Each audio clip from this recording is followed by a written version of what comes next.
Boa noite, pessoal. Boa noite. Vamos entrando. Sejam bem-vindos a BO Bahia.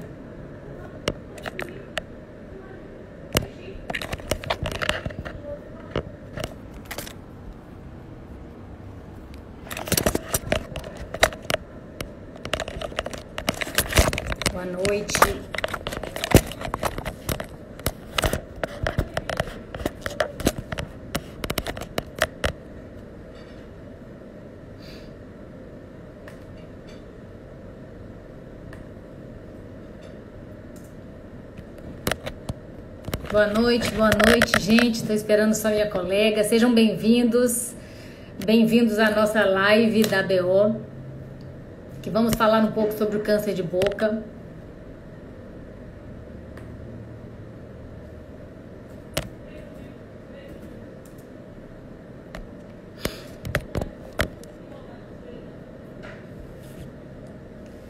Boa noite, gente. Sejam bem-vindos. Sejam bem-vindos.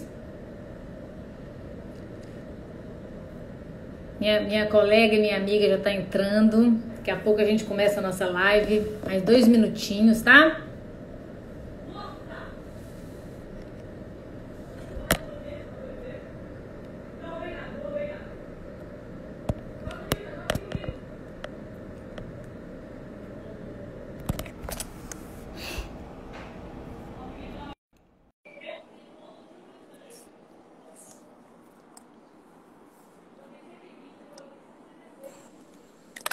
Hello! Oi, Tita, boa noite, gente.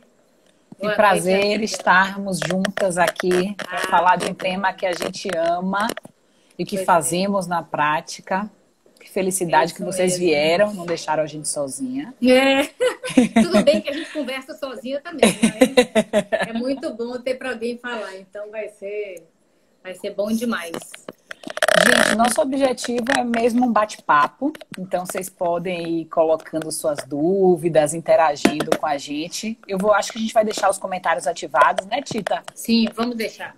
E aí vocês vão interagindo, conversando com a gente. A gente pensou em alguns tópicos, mas eles são mutáveis de acordo com o que vocês querem ouvir a gente falar. Então, podem mandar a dúvida aí, interagir com a gente, que será um prazer.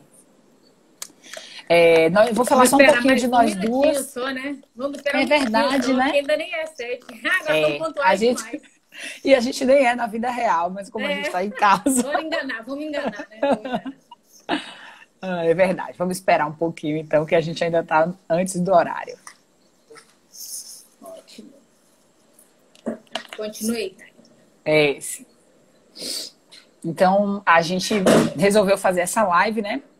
Em homenagem ao mês de maio, que é considerado o Maio Vermelho, e é um mês chave na prevenção do câncer de boca. Então, a gente quer levar algumas informações sobre o câncer de boca para que outros especialistas e cirurgiões dentistas possam, né, fazer o diagnóstico precoce e atuar nesses pacientes.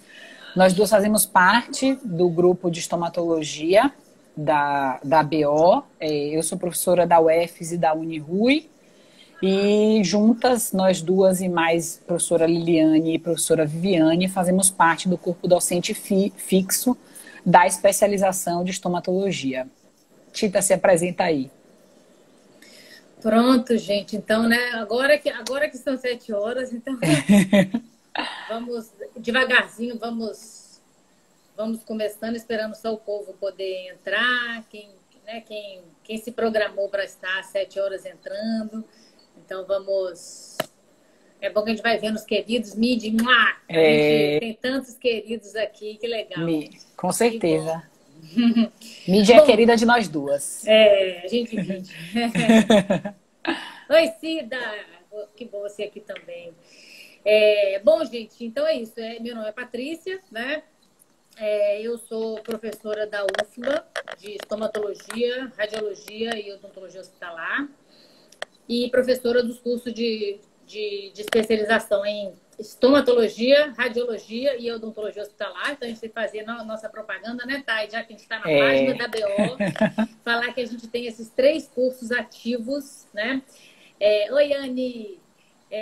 que a gente tem esses 3 cursos ativos. Atualmente todos estão com turmas em andamento, mas as novas turmas a gente já está fazendo a lista de espera para as próximas turmas. Se Deus quiser, esse final de ano a gente lança as 3 de novo, né, Thay? Com certeza. Se Deus quiser, a pandemia vai nos deixar. Vai deixar, se Deus quiser. E então, tenho mestrado, doutorado nessa área de estomatologia e radiologia. Hoje sou professora permanente da pós-graduação da UFBA, mestrado, doutorado. E professora da residência, tutora da residência multiprofissional do Hospital das Clínicas, da UFBA.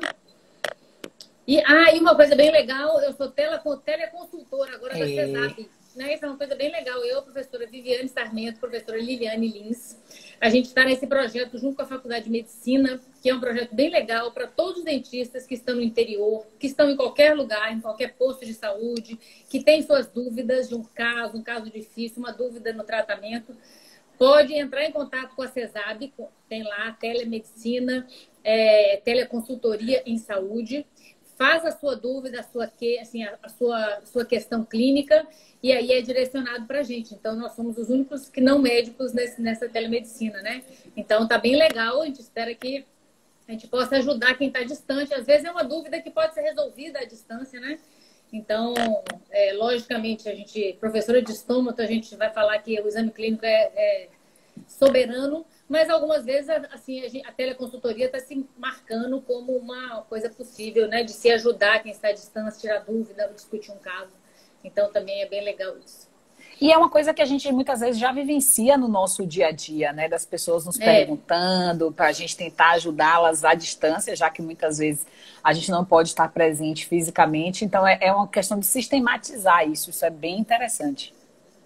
É isso. Pois é. Então o que a gente, na verdade, já faz no dia a dia, está fazendo oficialmente agora, né? Nossa presidente entrou, doutora Maria Angélica. Seja bem-vinda, Angélica. Nós temos 80 pessoas já, 89 pessoas com a gente, Tita. Acho que a gente já pode começar a falar. Vamos lá, então. A gente preparou alguns tópicos, né? Como eu falei, mas vocês podem nos questionar aí com as dúvidas de vocês. E a nossa intenção mesmo é falar para o clínico, é para falar para aquele que às vezes está distante dos grandes centros, né? Porque os que estão aqui em Salvador, temos CEL disponível, nós temos o serviço de estomatologia da ABO disponível, então se vocês precisarem referenciar algum paciente que vocês não conseguem mandar, a gente tem o serviço, né, que funciona, clínica, com os alunos da pós-graduação, então também estamos de portas abertas. É isso. Então, lembrar isso, né? Sempre que vocês tiverem qualquer paciente com lesão de boca, o curso de especialização da BO, de estomatologia da BO Bahia tem portas abertas. Então, é só encaminhar o paciente para lá ou ligar antes, mas ir lá e marcar a sua consulta. É gratuito o atendimento. E a gente faz todo o atendimento necessário para o paciente que seja da parte de estomatologia, né? Então, é bem legal que a gente tenha mais essa porta de entrada para o paciente, né, com lesões de boca, de uma maneira geral, não só câncer de boca, na verdade, né, qualquer doença estomatológica. Como nós também fazemos parte, né, do curso de radiologia, a gente consegue fazer isso tudo de maneira bem integrada. Nós conseguimos atender o paciente e de forma bastante satisfatória. Temos aí já o serviço rodando e tudo mais. Inclusive, a gente estava conversando, né, sobre isso e falando da importância das campanhas, né, e o Maio Vermelho vem nesse objetivo de conscientização. E no ano de 2019, né, o grupo de estomatologia da ABO realizou 3 campanhas para detecção precoce de lesões de boca, né? Geralmente a gente bota para detecção de câncer de boca, mas a gente avalia todos os pacientes e todos os pacientes, se tiverem lesões que não câncer, também são encaminhados. E dentre as 3 ações que a gente fez, a gente avaliou mais ou menos uns 500 pacientes.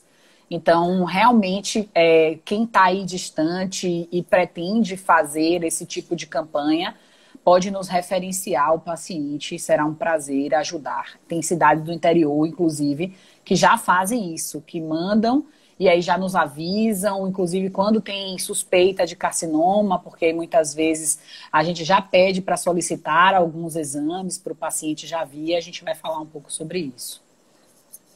É isso. Então, se a gente começar a falar um pouco do câncer de boca, né? Então, o câncer de boca que envolve várias regiões da boca, inclusive o lábio, né? Lábio, gengiva, palato duro, palato mole, mucosa jugal, língua, né? Então, são áreas que são envoltas e são consideradas como câncer de boca. A grande maioria das lesões de câncer de boca, elas são carcinoma escamocelular. E o dado para 2020, e isso que é uma coisa bem assim, chocante, é que o câncer de boca é o quinto câncer mais comum em homens.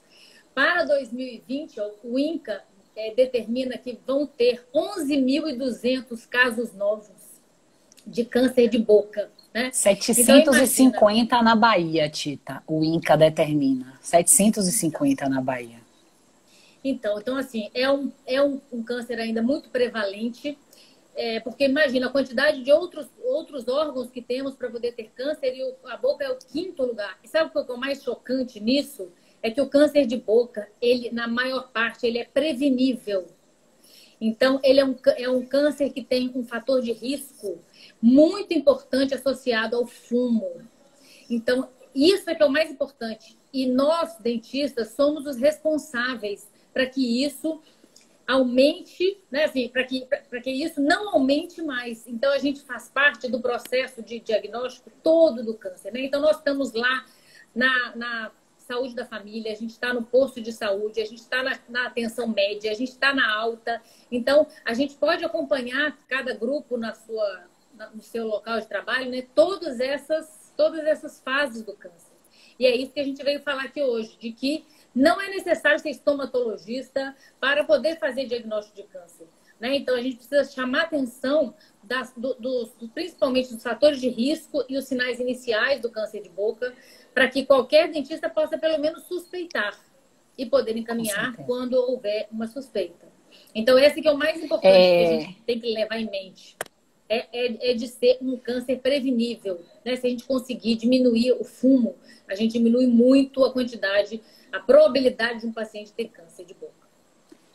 E à luz dos fatores de risco, Tita, a gente também pode... Peraí, acho que travou aqui. Só respondendo logo uma pergunta, vai ficar disponível no perfil da ABO. Agora acho que foi, né? E à luz dos fatores de risco também, eu gostaria de falar sobre a radiação solar, né? A gente sabe que muitos cânceres de lábio vêm muito dessa exposição à radiação solar, né? Geralmente precedida por uma lesão potencialmente maligna, chamada de queilite actínica. Então é importante também que essas pessoas que atuam aí nos locais onde muitas vezes os indivíduos são da zona rural e trabalham com essa exposição solar, né, alertar sobre a importância da proteção labial, do uso de chapéu. Isso é bem importante porque a radiação ela também atua, né, como um fator iniciador. Então, além do fumo, a gente falar também da radiação solar e o álcool que atua em sinergia com o fumo muitas vezes, né? Eu vou só falar aqui, dar um oi para Enáusia e Tiana. Tiana foi minha colega de graduação e Enáusia manda muitos casos para a gente lá na especialização. É um prazer, Enáusia, receber seus pacientes. Espero que a gente continue recebendo eles e podendo ajudar. Vários alunos, ex-alunos, colegas, então muito obrigada pela audiência aqui nessa live. Alguém perguntou se tem notícias boas. Infelizmente, não temos boas notícias. O que a gente tem é muita esperança, né? Esperança do nosso papel como um formador, como educador. Então, a gente, às vezes, tem que lembrar disso, assim. Então, às vezes, mais importante do que fazer alguma restauração, fazer uma biópsia necessariamente, é você educar a população. Então, essa parte, para que a população passe a ter essa atitude de ir ao dentista com mais regularidade, de alertar sobre os fatores de risco para não fumar, para diminuir a bebida, para poder ter uma alimentação saudável, para não se expor ao sol, né? Então, a gente sabe que existem fatores que predispõem ao aparecimento do câncer e outros que auxiliam na defesa do organismo. né? Então, isso a gente precisa lembrar que um câncer para acontecer, vários fatores acontecem, né? Então, não é um evento somente, porque se fosse assim, né, todo mundo que tivesse um fator de risco teria o câncer, isso não acontece. Mas são necessários vários fatores de risco simultâneos para que aconteça o câncer de boca. Nosso organismo, ele é perfeito, né? Então, assim, eu sei também que tem alguns que não são dentistas aqui, então vou tentar falar de uma forma mais geral, tem alunos de graduação e tal. Mas é isso, então o nosso organismo, ele é perfeito. Então, quando existe alguma coisa errada, há uma sinalização, soldados vão para todos os lados, né? E sinalizam para quando há algo errado. Então, se uma célula apresenta uma alteração na sua morfologia, existem células, proteínas, e existe todo um sistema de alerta que vai identificar essa célula como uma célula alterada. Eles pegam essa célula alterada, vão para a oficina, consertam essa célula e botam ela de novo no ciclo celular. Então, de uma forma bem lúdica, né, e bem básica, mas é mais ou menos isso que acontece todos os dias, todas as horas. Só que, algumas vezes, alguns erros nessas células, nessa engrenagem, pode não estar funcionando corretamente. E isso é que pode acontecer, e aí um fator causal pode levar ao aparecimento de um câncer de boca. Então, esses fatores de risco, eles são bem importantes que a gente para que a gente evite-os, para que a gente tente controlá-los. Ramon tem uma pergunta aqui pra gente, Tita, falando qual é o grupo social e etário que tem a maior probabilidade de ocorrência dos cânceres bucais. Boa pergunta, Ramon. Vamos lá. O grupo etário geralmente são acima de 50 anos, 40 anos, né? Então são indivíduos adultos e geralmente indivíduos do gênero masculino. Então existe uma predileção, né, entre os gêneros para o gênero masculino, geralmente adultos acima de 40 anos.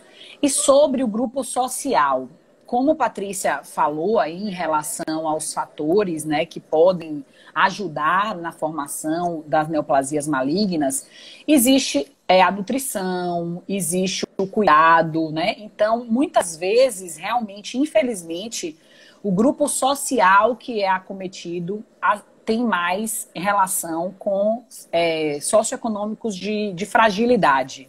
Mas não é uma doença exclusiva nem dos homens, nem desse grupo social com mais fragilidade. Mas sim, realmente o que a gente vê na nossa prática é realmente isso.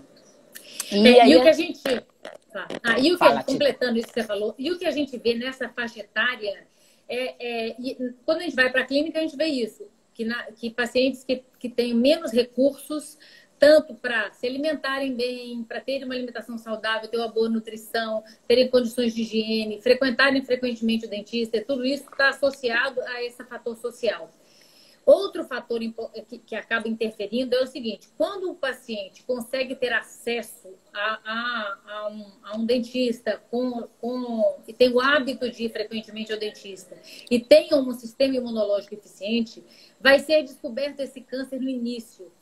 E isso faz com que o tratamento seja imensamente menos invasivo e mais eficiente na cura, né? Então, esse é outro fator extremamente importante. O diagnóstico precoce, né? Então, a gente vê isso, a gente vê muitos pacientes que moram em locais de difícil acesso, que não têm condições socioeconômicas, culturais, sociais, e que acabam postergando esse diagnóstico. E quando chegam para a gente, já estão num T4, com invasão linfonodal, com metástase, às vezes até a distância, e aí as chances de cura caem drasticamente. E é nisso aí que a gente precisa atuar. Isso impacta diretamente na sobrevida do paciente, né? Então, quanto mais precoce for o diagnóstico, mais chance de cura e de sobrevida esse paciente tem. Então, é por isso que a gente precisa reconhecer os sinais e sintomas. E é importante que a gente entenda que, geralmente, as lesões de câncer, logo no seu início, elas são indolores. Então, muitas vezes, o paciente ele não relata dor para a gente. Então, a gente precisa realmente fazer um exame físico acurado, né? principalmente das áreas mais acometidas mesmo, tracionar a língua, porque a gente sabe que existem câncer em base de língua. Então, é bem importante que a gente reconheça os sinais e sintomas. Então, úlceras que não cicatrizam em 15 dias devem ser acompanhadas, devem ser pensar se ali pode ser ou não. Então, a gente tem que reconhecer, palpar o nosso paciente, né? Como Patrícia falou, a gente pode ter envolvimento de linfonodos, eles podem nos alertar para alguma coisa. Então, é importante que a gente pense nisso. Temos aqui algumas dúvidas, então, as né? perguntas ótimas, umas perguntas muito legais. Então, por exemplo, e a relação com a vitamina D? O sol não seria um aliado? Qual a sua opinião?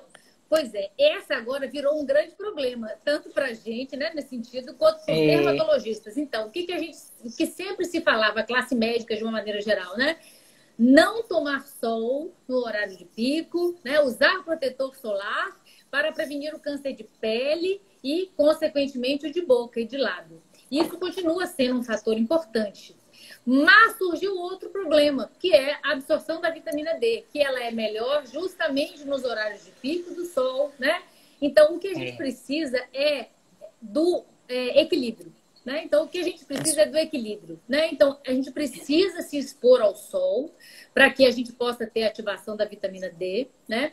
Mas a gente não precisa se expor ao sol direto, todos os dias, em um horário de grande incidência solar. Então, a vitamina D passa a ser, inclusive, um protetor do sistema imunológico. Isso. Porque, na verdade, essas lesões de quelite, né, que são consideradas lesões potencialmente malignas, são de exposições crônicas ao sol. Então, geralmente, muito associado a quem faz a exposição solar relacionada à atividade laboral. Então, a pessoa trabalha exposta ao sol. Então, realmente, essa quantidade de exposição, ela tem que ser avaliada, com certeza. Porque a gente precisa absorver a vitamina D, mas também a gente tem que se prevenir, né, dos efeitos colaterais que essa exposição pode causar. Uma outra pergunta bem legal aqui, que é uma dúvida frequente, né? Que é o uso contínuo da prótese dentária pode também ser um fator causador do câncer bucal, né? E isso, quando eu era aluna, né, long time ago, ainda tinham vários livros que falavam sobre isso. Fatores de câncer, quais são os fatores causadores? Fumo, álcool, prótese mal adaptada e outras coisas. Então, hoje sabe-se que uma prótese mal adaptada não causa o câncer bucal. Quando a gente vai estudar o câncer, a gente tem lá aquelas fases do câncer, né? De iniciação e as fases de progressão, que são as promoção e progressão, que são as outras fases no qual o câncer já vai se andar para frente. Mas a fase de iniciação, para que alguma coisa inicie o câncer, ele tem que ter o poder de mudar aquela célula. E um vírus faz isso. A gente vai falar mais para frente do HPV e outros vírus fazem isso em outras células. O fumo tem esse poder de mudar essa conformação celular. Então, e o raio ultravioleta também tem esse poder. Então, esses fatores, eles são fatores iniciadores de câncer. Então, eles podem sim causar um câncer. A prótese mal adaptada não causa câncer, porque ela não tem essa capacidade de entrar na célula, de mudar o aspecto e a arquitetura celular, mexer nesse ciclo celular todo. Então, ela não tem essa capacidade de iniciar o câncer. Então, ela tem a capacidade, sim, de deixar aquela superfície. Então, se a gente tem uma prótese mal adaptada, então a gente tem uma úlcera naquela área. Uma úlcera é uma área exposta, desprotegida. Quando a gente tem uma área exposta, desprotegida, a ação dos carcinógenos, que são o fumo, o álcool o HPV, a ação do carcinógeno ela é mais eficiente, mais rápida. E aí pode ser que ali se desenvolva até mais rapidamente um câncer naquela pessoa. Mas ela tem os outros critérios que preenchem os critérios para o desenvolvimento do câncer. Então, a prótese mal adaptada não causa câncer, mas causa outras doenças, outras lesões que aí precisam ser tratadas. E sobre a prótese também, Tita, é que muitas vezes as pessoas têm essa falsa impressão porque aquele paciente não remove a prótese, então a lesão está lá abaixo da prótese há muito tempo, porque aquele paciente não remove, aquele paciente não higieniza adequadamente, dorme com a prótese. Então, a gente faz essa correlação, mas não existe exatamente o que a Patrícia falou. A prótese ela não consegue iniciar esse processo de mutação. Então, é importante que a gente saiba isso. Até para que o paciente não ache que uma prótese possa causar, né? Então, a gente precisa resolver isso em nós, cirurgiões dentistas, que a prótese não é agente iniciador da carcinogênese e para que isso também não vá para os leigos, né? É bem importante. Tem outra pergunta. Embora a gente tenha que lembrar disso, uma prótese mal adaptada, ela não deve permanecer na boca do paciente, né? Então, ela é fonte de infecção, de entrada de infecção de bactérias, fungos e toda sorte de micro-organismos. Então, a gente deve evitar realmente para que o paciente permaneça com a prótese mal adaptada ali, né? Então, a gente deve... Qualquer úlcera na boca, ela deve ser investigada. Ela deve ser tratada e a gente tem que acompanhar a total evolução dela, né? E aí, sim, já que a gente está falando desse assunto, a gente tem que lembrar disso. Quando a gente tem uma lesão ulcerada, existem várias lesões na boca que podem ser ulceradas. A afta é a mais comum, né? Então, a afta é uma lesão comum na boca. Todo mundo já teve afta ou tem afta, né? Qual é a diferença? A afta, ela, primeiro, dói. Né? Então, a afta dói. Não pode, uma aftazinha desse tamanho, na ponta da língua, você já fica dolorido. Não consegue comer nada, né? Então, ela é dolorida. Você percebe logo que ela começou. Então, o paciente consegue falar, tem 3 dias, tem 4 dias. Então, ele consegue perceber há quantos dias está aquela afta na boca. E, além disso, ela evolui em 10 dias. Por isso que a nossa máxima sempre de se falar, uma úlcera que não cicatriza em até 15 dias deve ser biopsiada. É por isso, porque as úlceras normais de causas virais e bacterianas e imunológicas e tal, elas normalmente cicatrizam em até 15 dias. Então, principalmente em um paciente fumante, a gente tem uma úlcera que não cicatrizou em até 15 dias, a gente deve biopsiar. Né? Então, por isso, muito cuidado com as lesões ulceradas. E se no primeiro momento a gente não desconfiar que ali seja uma neoplasia maligna, por exemplo, se estivermos diante de uma celometaplasia necrosante, e aí a gente vai avaliar o quê? A gente vai reavaliar aquele paciente em 15 dias.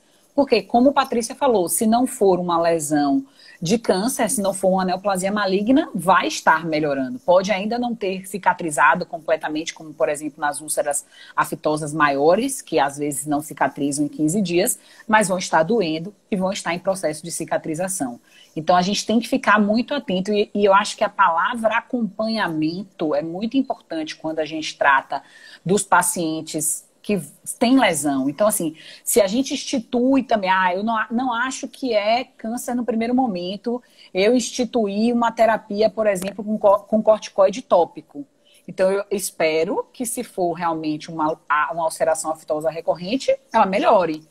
Em 15 dias, aquela afta não melhorou e ela não respondeu ao meu tratamento com corticoterapia tópica, vamos acender um alerta e aí pensar já em realizar uma biópsia incisional, sim. Tem uma outra pergunta aqui interessante. Alguns vão se interessar. Embora eu acho que ninguém devia se interessar por isso.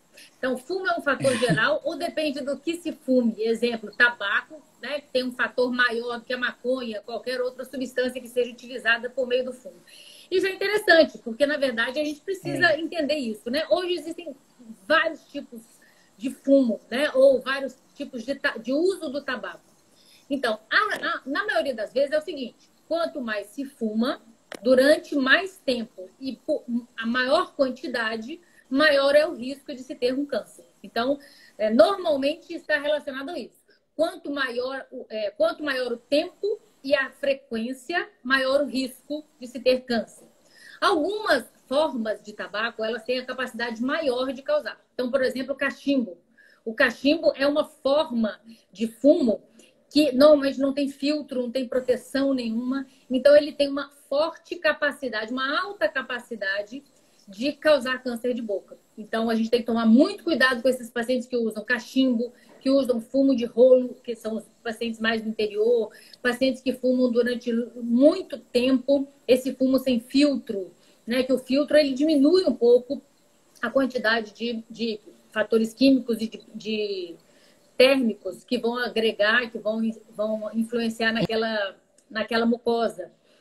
E hoje em dia também existe um outro tipo que é... Narguilé também, né? Também existe, e também existe o fumo sem fumaça, que também causa câncer de boca. Eu travei você? Não. Tá tudo bem?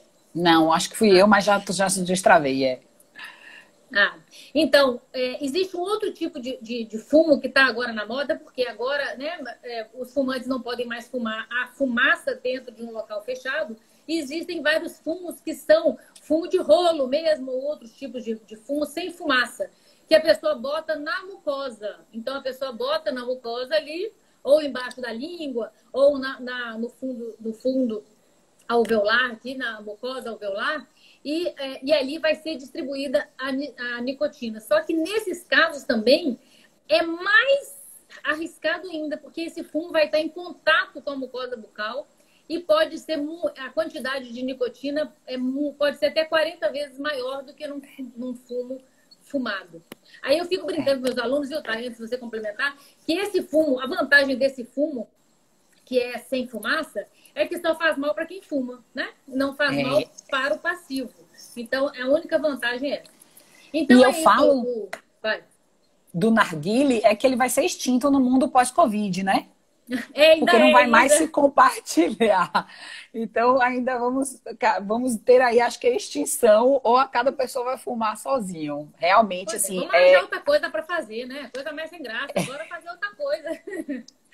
A nossa presidente perguntou aqui pra gente, Tita, qual é a parte da boca que tem maior incidência? Então, deixa eu continuar o negócio do fumo, deixa eu confirmar isso. Então, assim, esses fumos ocasionais, o risco é muito menor, né? Então, a maconha, né, que o rapaz está interessado em saber, para orientar os amigos, logicamente, tem um risco muito menor, logicamente, porque a pessoa vai fumar uma quantidade muito menor e um espaçamento de tempo muito maior. Então, na verdade, é isso. Sem brincadeira, agora falando sério. Mas é isso. O fumo quanto mais se fuma e com maior frequência, mais a probabilidade de se ter um câncer de boca causado por isso. E também o cigarro. E os cigarros também têm um maior agentes carcinogênicos, né? Do que a maconha, pelo que a gente sabe. Tem muito químico, né? Tem muito processo químico. A nossa presidente perguntou qual é a parte da boca que tem a maior incidência. Então, Angélica, a língua e o assoalho de boca são os dois locais em que a gente tem que ficar mais atento. E aí, assim, na língua, eu chamo a atenção porque nem sempre a gente faz o exame físico de língua tão adequado. Então, a gente precisa tracionar a língua para conseguir visualizar a língua de maneira adequada. E esse tracionamento deve ser feito com uma gaze. Então, a gente precisa ter, né, no nosso kit lá, para fazer o exame intrabucal, uma gaze para que a gente consiga tracionar essa língua para ver toda a região de assoalho, borda lateral. Então, é bem importante que a gente fique atento. Mas lembrando que podem acometer também outras regiões de rebordo alveolar, de palato duro, palato mole. Mas, realmente, o assoalho e a língua nos chamam mais atenção como os locais de maior frequência.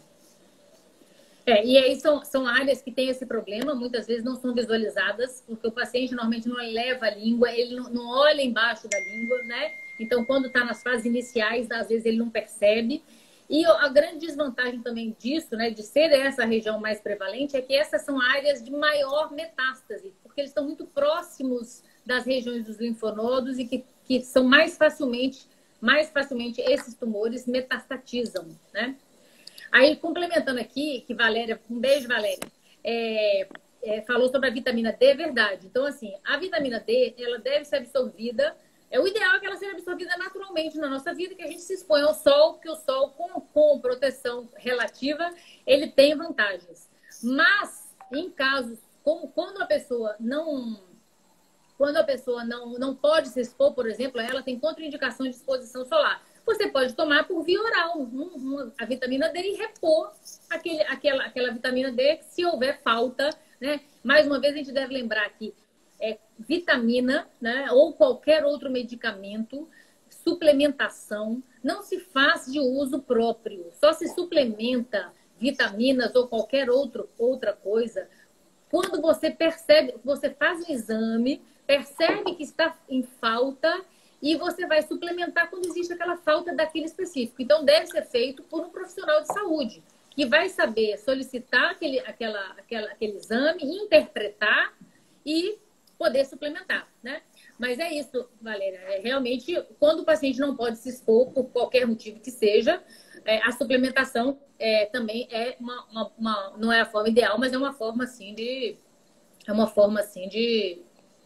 se conseguir níveis ideais de vitamina D. Agora a gente tem aqui uma pergunta de Rebeca, nossa aluna querida. É muito bom estar com os nossos alunos aqui.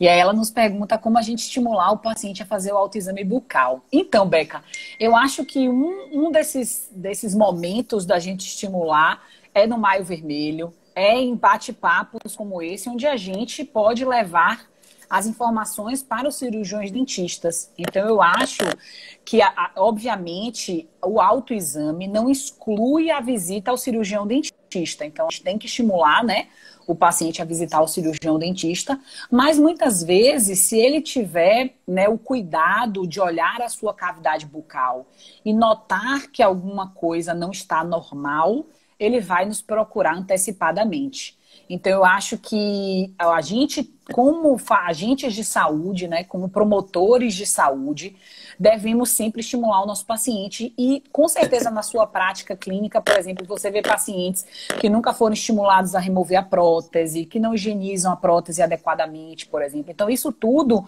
faz com que a gente fale, não, a senhora tem que dormir sem prótese, a senhora tem que olhar a sua cavidade bucal, a senhora tem que higienizar. Então, eu acho que a gente precisa ter esse papel, né? E aí, junto com a saúde pública, junto com quem está na atenção básica, de estimular que o paciente olhe a sua cavidade bucal. E, obviamente, quando ele notar que tem algo estranho, ele procure um cirurgião dentista, porque esse pode lhe ajudar no diagnóstico. Mas eu acho que a gente tem que ponderar nisso aí, né? Obviamente, estimular o paciente a olhar e nos procurar, mas a gente também tem que procurar, porque tem uma frase que é muito comum, falar assim, se você nunca viu uma lesão, ela já passou por você, né? Ela já lhe viu. Então é importante que a gente caminhe nesses dois lados, no estímulo do paciente, mas que também a gente se sinta no nosso papel de promoção e de buscar isso, porque eu acho que às vezes acontece uma falha aí nessa procura também.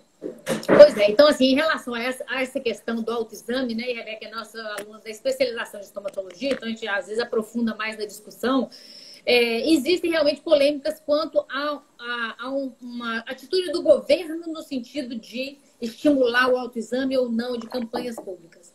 O que a gente estimula é que a educação, né, a educação ao paciente, para que ele se olhe. Eu acho que é importante o autoexame geral. Então, um paciente que tem, por exemplo, uma mancha no braço, né? É importante que ele olhe, essa mancha aqui não existia antes. Então, eu vou procurar saber o que é isso.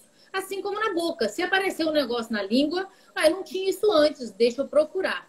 O que não se deve fazer é estimular o autoexame como o suficiente para uma prevenção, né? Então, o que não pode fazer é o governo falar, faça seu autoexame, se tiver alguma coisa, procure. Não, procure seu dentista anualmente, mas avalie-se também sua boca diariamente, né? Diariamente, olhe sua boca para que você possa avaliar se existe alguma alteração na sua boca, que você é quem mais conhece. Você vai poder perceber se existe alguma alteração. Então, a gente estimula, sim, que o paciente faça o seu autoexame para ele se conhecer. Mas tem que estimular mais ainda para ele frequentar com mais frequência o dentista, né? Então, a questão é essa. Porque se a gente pensar que realmente o paciente não tem a habilidade para detectar lesões bucais, né, realmente ele pode não perceber. Então, uma leucoplasia. Vai ser difícil que um paciente veja, né? Porque ele nem sabe que tem uma placa branca, uma eritroplasia, uma coisinha vermelhinha ali. Realmente o dentista é que é habilitado, ao médico, né? Algumas condições onde só tem o médico, onde tiver o médico ou o dentista, são os profissionais que vão poder estar visualizando essas lesões e poder diferenciá-las e instituir um diagnóstico para posterior tratamento. Mas é só nesse sentido, entendeu? Que existe uma certa polêmica em relação a isso, de não se estimular o autoexame. Não, ele não deve substituir uma consulta profissional, mas deve se estimular para que o paciente entenda. Então, sempre que fizer campanhas de câncer, façam campanhas educativas de prevenção, para que o paciente possa se ver sim, para que ele possa ver a boca, para que ele possa se analisar, né? E aí, para que ele possa procurar com mais rapidez, né? Porque normalmente o paciente que vai sempre ao dentista, ele vai uma vez por ano, ele não vai todo mês, né, no dentista. E se nesse período ele perceber alguma alteração, que ele vá e procure. Então, a gente estimula o autoexame, mas ele não deve ser substituído, nem ser uma política de saúde. Entendeu? A questão é essa, em relação a nós, estomatologistas, que estamos falando, né? Mas que a gente faça, né? Isso da educação, eu acho que é bem chave. Eu travei. Mas pode... Tá ouvindo, a gente tá ouvindo. Pronto, voltou. Não? Agora voltou sem som. Eu lhe ouvi. Voltou? Você tá me ouvindo agora? Agora eu tô. Tá? Tudo certo? Então é bem importante, realmente. E eu acho que eu vejo, né, que por exemplo, o Maio Vermelho, ele vem se solidificando. E eu acho que isso vai aí melhorar, né, os nossos números de diagnóstico precoce. O objetivo, tanto, né, do autoexame do paciente se olhar, quanto ele procurar logo um profissional, é realmente do diagnóstico precoce, que vai impactar diretamente na taxa de sobrevida. É isso. Então, assim, né, a gente tem que lembrar disso. Assim, vocês, dentistas que estão vendo, que acho que a maioria deve ser, ou informação ou já são, lembrar disso, o nosso papel como formador, né? Então, em qualquer lugar que você esteja, né? Então, interior, posto de saúde, no seu consultório, a educação do paciente, orientar o paciente, né? Então, você pode ir para a sala de espera e fazer uma apresentação, você pode botar um videozinho, você pode ter cartilhas para o paciente levar para casa, mas essa informação, ela é extremamente importante, né? Então, e isso vai desde lá da criança. Então, quem está lá na saúde da família e que pode orientar já aquelas crianças para poder já iniciarem a sua educação, para poder se olhar, se avaliar, ir sempre ao dentista, né? Isso faz com que a gente consiga evitar alguns, né? Então, com a educação, a gente consegue evitar alguns cânceres. Então, se o paciente não fumar, não beber, tiver uma boa alimentação, não se expuser ao sol, são boas chances de se evitar. E, além do mais, aqueles que virem a ter, que eles sejam diagnosticados precocemente. Isso que você falou, né? Então, a gente tem uma tabelinha, quando a gente vai estudar lá o câncer, a gente tem o estadiamento, os tamanhos do câncer. E quando a gente vai ver a taxa de sobrevida, ela é brutal, a depender do tamanho do câncer que foi, quando foi diagnosticado. Então, quando ele é diagnosticado no início, as chances de cura são altíssimas. Quando essa taxa vai baixando, né? Então, se eu diagnostico um T4, a minha chance cai drasticamente. Então, é isso que a gente precisa saber. Porque o que eu falo é isso. O paciente, quando tem uma lesão enorme na mandíbula, que a língua não está nem mexendo, que a boca não abre, o paciente já sabe. Ele mesmo já sabe. Ele já está adiando porque ele já sabe que pode ser uma coisa ruim, né? O que a gente precisa aumentar é o diagnóstico precoce. Porque o diagnóstico precoce é que vai fazer com que seja muito menos invasivo o atendimento, o tratamento, o paciente tenha uma sobrevida melhor, né? Então, isso é extremamente importante. Temos uma pergunta aqui de Janaína, perguntou como orientar um paciente com suspeita de lesão de câncer nesse período da pandemia. Você tem que atendê-lo.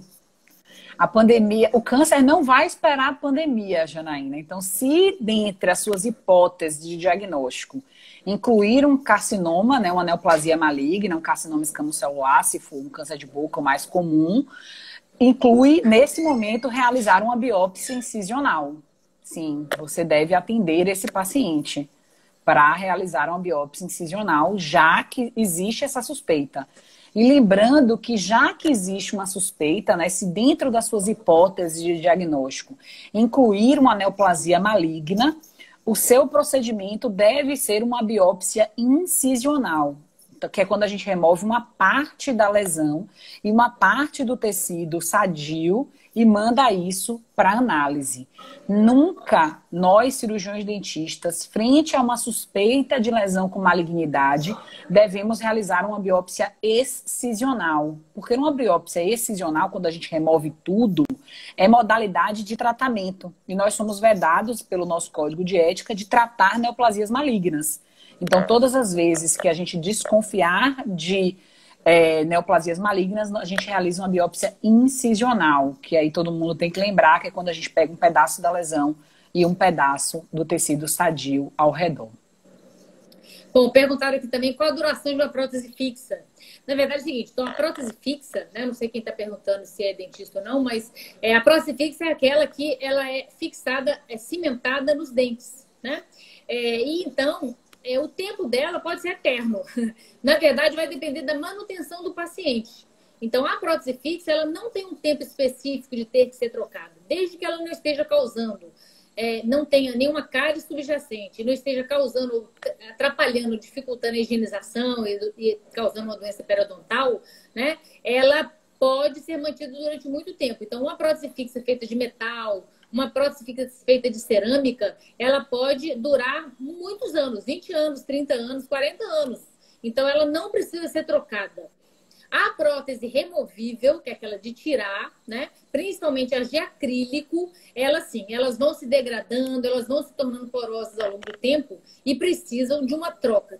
Teoricamente, uma prótese de acrílico, que é tipo uma prótese total, seria uma duração de 5 anos. A partir de 5 anos, aquela prótese começa a ficar porosa e aí começam a aderir micro-organismos e aí dificultar a higienização adequada e poder também, ela vai também, quando a gente faz uma prótese, né, a mucosa na qual ela foi inserida, ela também vai reabsorvendo com o tempo. E isso faz com que a prótese fique folgada, fique sem um ajuste adequado, né? Então, e aí é necessário, e aí acaba acontecendo trauma, e aí é necessário trocar. Mas a fixa não precisa trocar se não houverem outros sinais. Hanna perguntou aqui, e se eu não me engano, Hanna mandou uma paciente pra gente, que foi inclusive Rebeca que atendeu uma paciente que já estava no estágio mais avançado de carcinoma escamocelular. Ela pergunta se sempre que possível devemos fazer a biópsia excisional com margem de segurança ou incisional. Eu já respondi a sua pergunta anteriormente, Ana, que sempre que a gente desconfiar de neoplasias malignas, a gente faz biópsia incisional. Então, a gente precisa sempre pensar nisso. A excisional, quando a gente tiver hipótese de neoplasia maligna, a gente não realiza, porque ela é modalidade de tratamento. E, então, outra pergunta, né? Em relação às aftas, que não sejam múltiplas. Sim. Usamos o velho Oncilon, né? Então, o dentista adora o Oncilon. Apesar de que o Oncilon antes era uma miscelânea de mais coisas. Agora ele é mais triancinolona, ele concentrou numa coisa só. Ou já o corticoide tópico, bochecho, sendo apenas uma e de origem traumática. Então, pronto.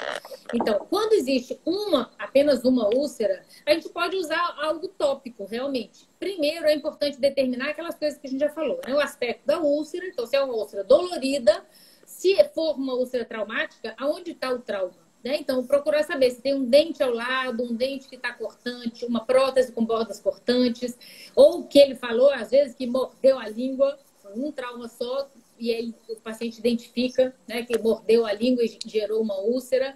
Então, são necessárias essas características. Mas se houverem sinais de trauma, ok, inicialmente o diagnóstico pode ser essencialmente clínico, aí você começa pode ser qualquer um dos dois, tanto o Oncilon quanto o corticoide de bochecho. O corticoide de bochecho, normalmente a gente usa mais, né? Mas a vantagem do Oncilon é só, a depender da localização, né? Como ele tem a hora base, ele fica mais. Mas o corticoide teria uma ação mais efetiva para a diminuição da úlcera. Mas o mais importante disso é o seguinte, não se larga a úlcera lá. O paciente vai para a gente, ok, é úlcera traumática? Ok, então eu vou tratar removendo o trauma. Então, se há um dente cortante, tem que remover a borda de prótese, tem que tirar aquele dente, retirar ou fazer um desgaste. Então, tirar o trauma e reavaliar o paciente. Não se deixa nenhuma úlcera com o paciente. Pode ir, se não melhorar, o senhor volta. Não. Eu quero ver o senhor na próxima semana novamente. E aí, a gente acompanhar.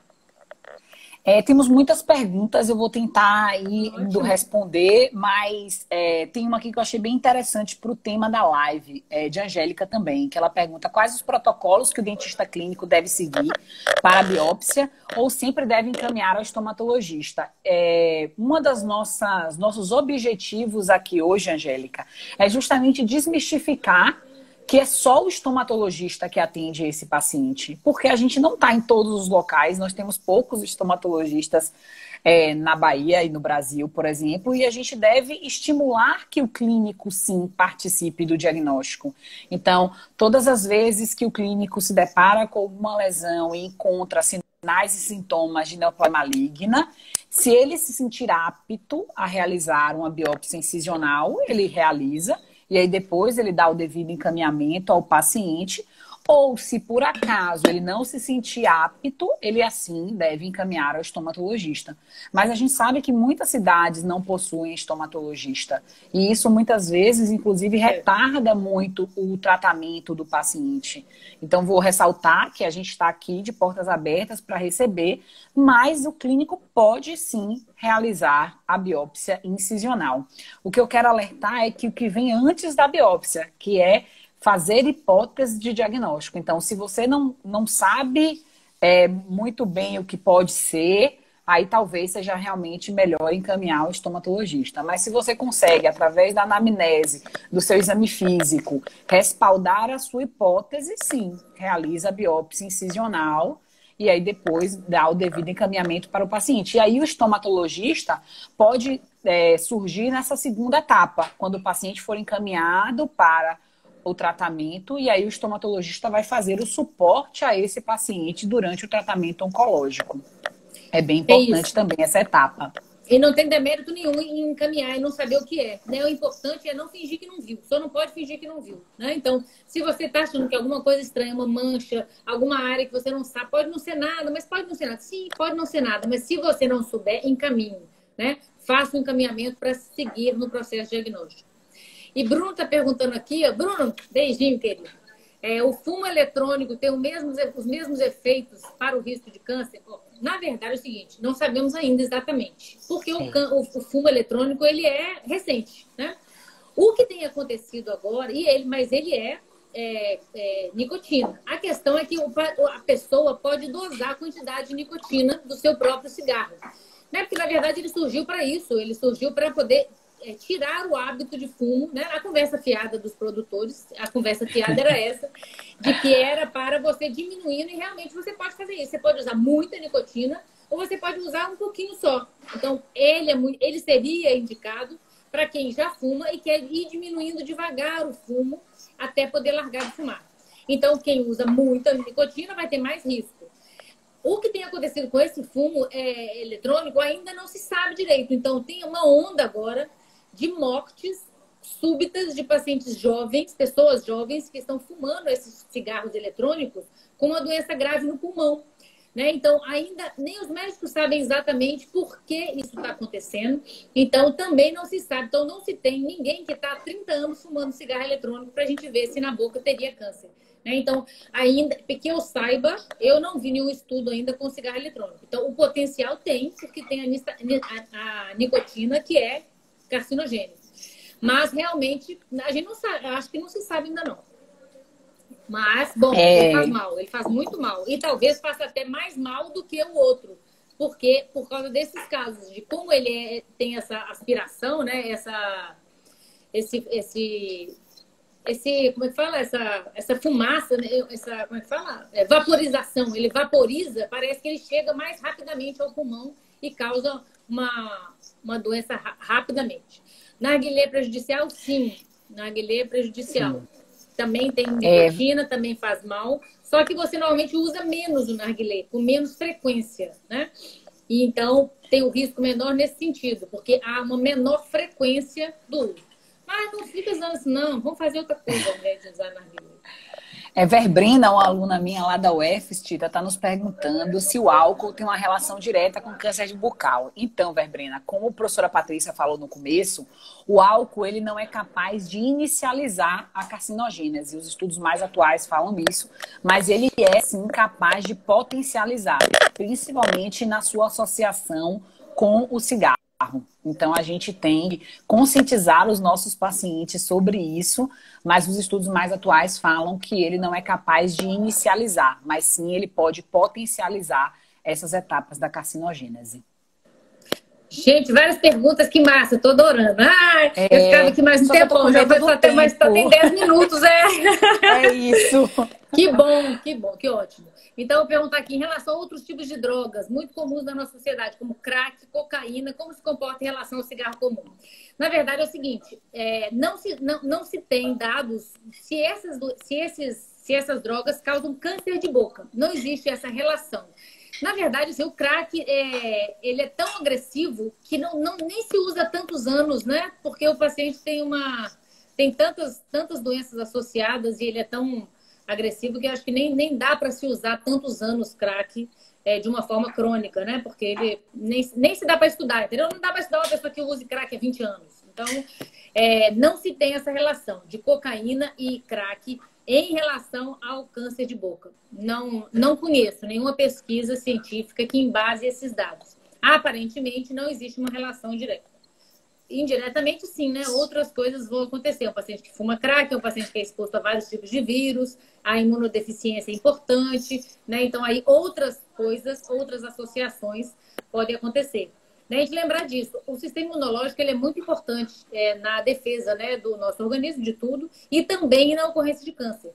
Então, as doenças que alteram o sistema imunológico podem predispor ao câncer, como o HIV, por exemplo, né, há uma predisposição ao câncer. A HPLV é um vírus que causa câncer, que pode causar câncer. Né? Existem vários outros vírus que são oncogênicos e aí podem causar cânceres. Né? Então, a gente conhece vários outros vírus que têm esse potencial carcinogênico. A gente não tinha falado, vamos falar então rapidamente. Vamos falar rapidamente do HPV, né? Então, isso é uma coisa importante que a cada dia novas pesquisas têm mostrado, mas hoje ele já está firmemente definido como um oncogênico, né? Então, um vírus que tem capaz de mudar aquelas células que eu falei lá no início, né? Então, causar um câncer. Iniciar um câncer. Na verdade, existem 200 tipos de HPV. Desses 200, 9 causam doenças mesmo, né? Algumas doenças em vários outros órgãos. Então, existem vários números de HPV. O da boca é o HPV 16. E aí, ele pode, sim, iniciar um câncer. Mas existem outros vírus que causam câncer. Né? Então, o vírus da herpes, vírus da família de herpes 8, no sarcoma de Kaposi. Existe HTLV, causam linfomas. Então, vários vírus têm o potencial de ser iniciador de câncer. Então, esse é um outro problema. Para os nossos filhos jovens, o ideal é vacina. Né? Vacinar contra HPV, a gente diminui essa chance.